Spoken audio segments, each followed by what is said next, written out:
Trey Veston here, driving my brand spanking new pickup. Not sure how many miles, 463 miles on it. It's a 2023 Nissan Frontier Pro-4X, 5-foot bed, 4-wheel drive of course. And it's in, I think, the desert khaki, or I can't remember the color. It's a brown, it's a beige. It's a pretty color. It's got a little metallic in it. Heading to the Toyota dealership right now, actually. Test drive something else. We'll go over my impressions of the pickup. Okay. First of all, what I love about this truck and why I bought it. I was driving a 2019 Toyota 4Runner. It was lifted, and it was a great vehicle. It was super capable. Never had a problem with it. I only had 52,000 miles on it, something like that. Of course, no breakdowns or issues. Had 33-inch tires, roof rack, skid plates, all the goodies added to it. And yeah, it was a great vehicle, but I got about 15 to 16 miles per gallon, which is not a big deal. I only have a 14-mile commute to work, so that's not too big of a deal. Let's see, get my cruise set here. There we go. Yeah, it takes me a while because coming from Toyota to Nissan, nothing is intuitive. Everything's weird. All the buttons are weird. So the reason I wanted a crew cab, 4-wheel drive, short bed pickup to kind of be my daily commuter and to go in the mountains on the weekend. I didn't need anything as capable as the 4Runner. I've got an ATV, I've got a KLR 650 for that, so didn't need it. And on long trips, my grandkids are in Seattle area. I am over on the border, so it's 300 miles one way to go visit them. And the 4Runner was just tiresome on the highway. It was just exhausting. Why? Well, it's noisy. It rode. It's a little rough, but it was really that it's so underpowered. I mean, it had 275 or 78 horsepower, 4-liter V6, which seems like it should be adequate. But with I think I had the 5-speed transmission. It was just, yeah, it was always buzzy, and going, the speed limit's 70 miles an hour in spots there, and this thing, the 4Runner would just, it would do the speed limit, but you were at, 3.5, 4 grand, and of course the gas mileage was just, horrible. But I know it was a trade-off for capability versus, gas mileage efficiency, but just the lack of power, and the seats were okay, weren't great, but I could go maybe 500 miles in a day max on road trips. I also go down to Arizona, down to the Mexico border, and go out and explore the desert and old mining sites. Do that once a year for a couple weeks. And those road trips, like the last one, it's like, okay, I'm not going to drive down because it's just so exhausting, especially in southern Idaho and Utah when it's 75 mile per hour speed zone and the 4Runner's just screaming, and it's just, yeah, it's exhausting. So I looked at the Tacoma, and it's 4-door pickup. I can put my dog in the bed, put a canopy on it. He's happy and cool and warm with the window open. Let him have all the HVAC.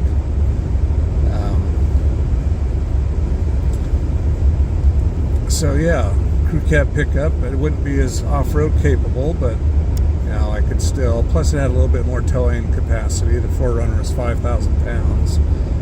I believe the Tacoma's at 6,500 or 7,000 pounds, something like that. So, it had the same horsepower, but it had the 6-speed transmission, and I've heard people complain that the transmission hunts a bit, and some people said the driving position was not comfortable. So I wasn't sure about the Tacoma. Then I saw a video on the new Frontier. They redesigned it in 2022. That's what I'm driving in 2023. And I used to love Nissans. I was a huge Nissan fanboy in the mid to late 90s. I had 2 Pathfinders, a Infiniti QX4, which is a fancy Pathfinder, and a brand new Nissan Sentra 05, and they were all great vehicles. And the situations changed, and we had to go to a minivan, and I don't know what happened, but anyway. And then sometime during that time, the reliability ratings of Nissan went down, and I guess they got bought out by somebody. I think it's Renault controlling interest in them.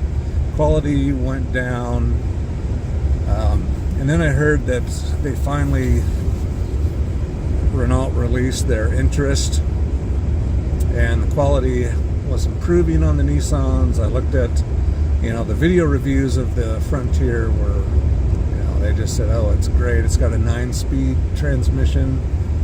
It's got 310 horsepower and a 4-liter V6. The new Tacomas, the 2024s that are coming out this fall, they're going to a turbocharged 4-cylinder, and just a ton of tech.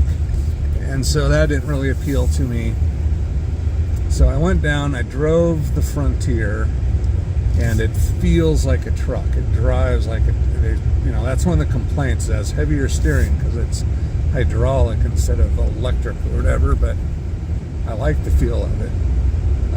It's got a firm ride, but it's not overly jarring. I'm averaging right now on this tank, just driving around town and going to work and back, it's 20.6 miles per gallon. So that's 5 miles per gallon better than my 4Runner was averaging. So that's good, I'm happy with 20. But why I'm heading to the Toyota dealership is I want to seriously look at the Tacoma again, because the main reason I bought one of the main reasons was comfort on long trips, and this thing is uncomfortable everywhere. I don't know why. I couldn't figure it out on the test drive. Maybe I was thinking, oh, I'll get the seat adjusted properly and it'll be great. Well, I noticed that the seat wouldn't hold adjustment. I drive it, and after a while the seat back was going back, and I couldn't figure out what was going on. I mean, I actually took photos of it and did measurements and verified that, yeah, it's gone back like 4 inches in a day.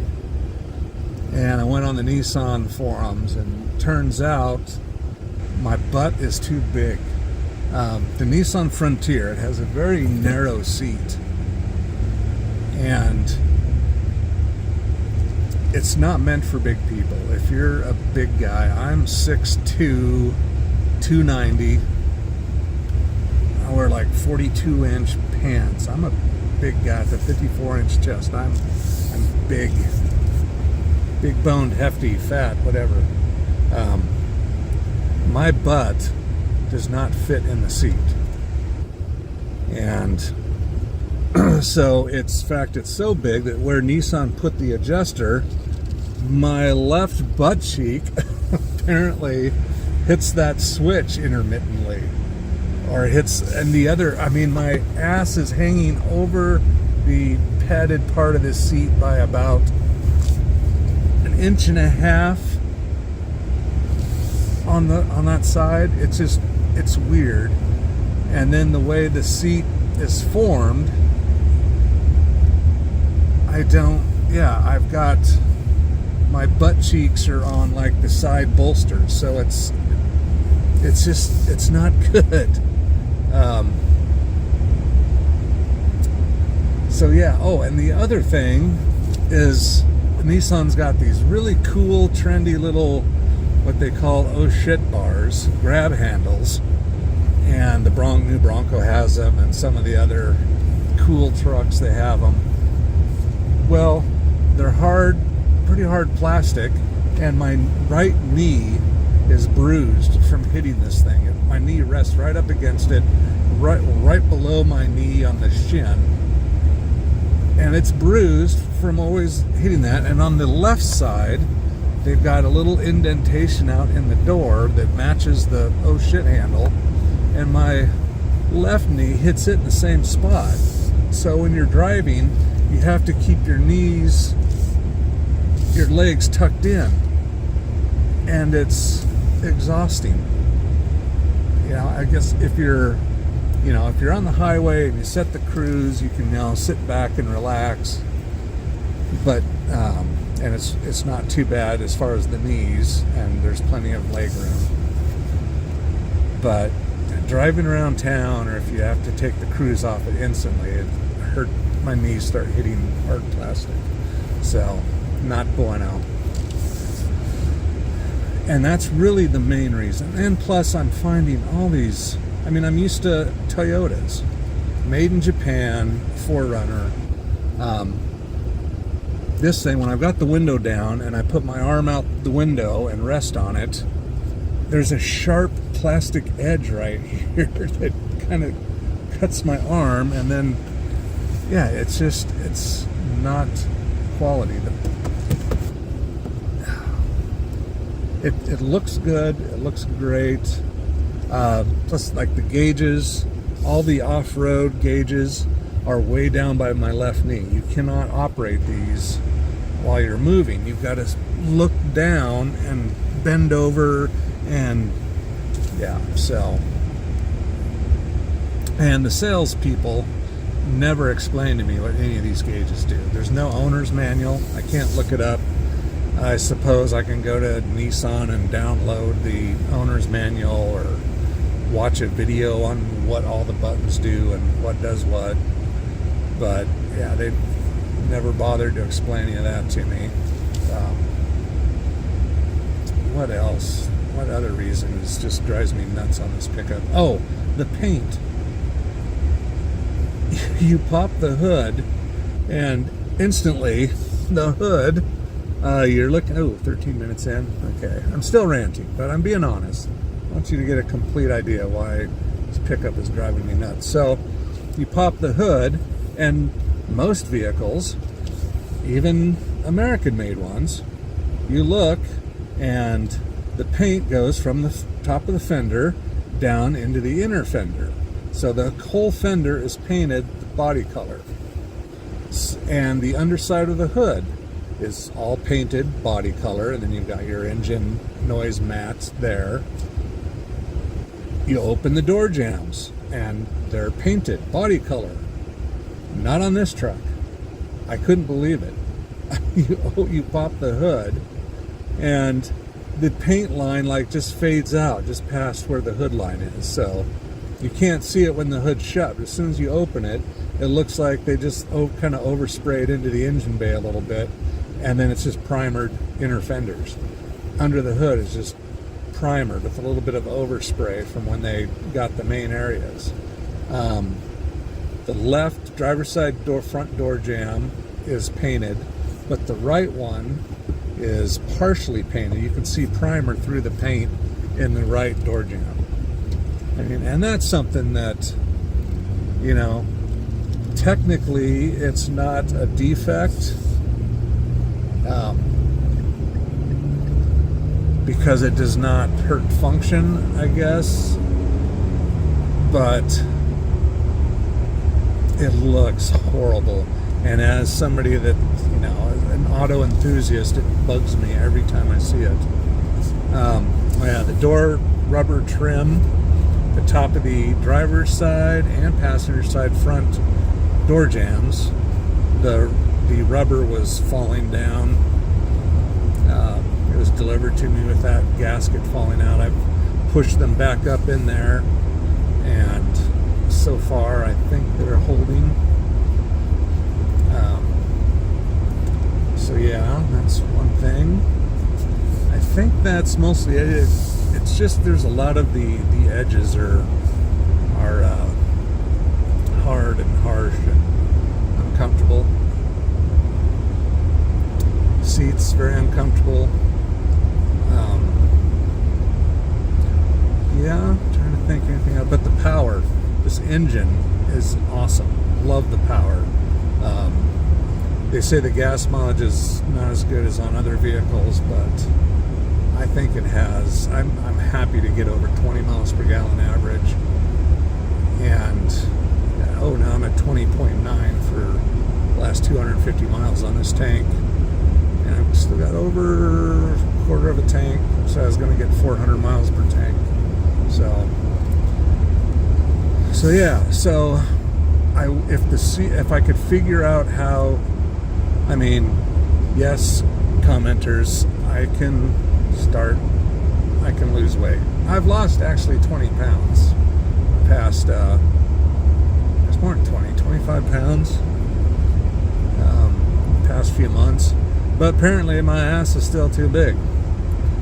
So, yes, I could lose a ton of weight and maybe the seat would then fit me. But the lack of paint and those issues and just the cheapness that I'm seeing, you can't fix that. I mean, yeah, they could, oh yeah, we'll take it to the shop. The only way they can properly paint that is to disassemble the vehicle down to the shell and respray it. I just can't believe that it would leave the factory like that. And not only leave the factory, but that the dealership, when they did their inspection and prepped it for sale, that they didn't notice that they didn't paint one of the door jambs or under the hood. So that tells me that there's a general lack of concern for quality for this vehicle. So I'm going to go back to Toyota. I haven't decided. I can't afford the new Tundra.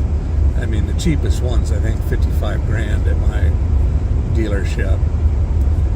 The Tacoma, same price as this. So, but I still don't know. I got to drive the Tacoma, see how much that engine's going to bother me, make sure the seats are comfy. I've seen they've got the seat jack things for the front for taller people to give you more thigh support. So we'll try that. Maybe. I might just go to they've got a 2021 or 22 Nissan Tundra on the lot, and it's the 1794 edition. It's got like 30,000 miles. Already has a topper. It's beautiful. I might just buy that. And now it looks like there's a crash down at the old intersection. But just pulling in the Toyota dealer, so let's look at a Tacoma and see if I fit. Alrighty. I'll update you with some more cool videos. Alrighty, Trey Vesta now.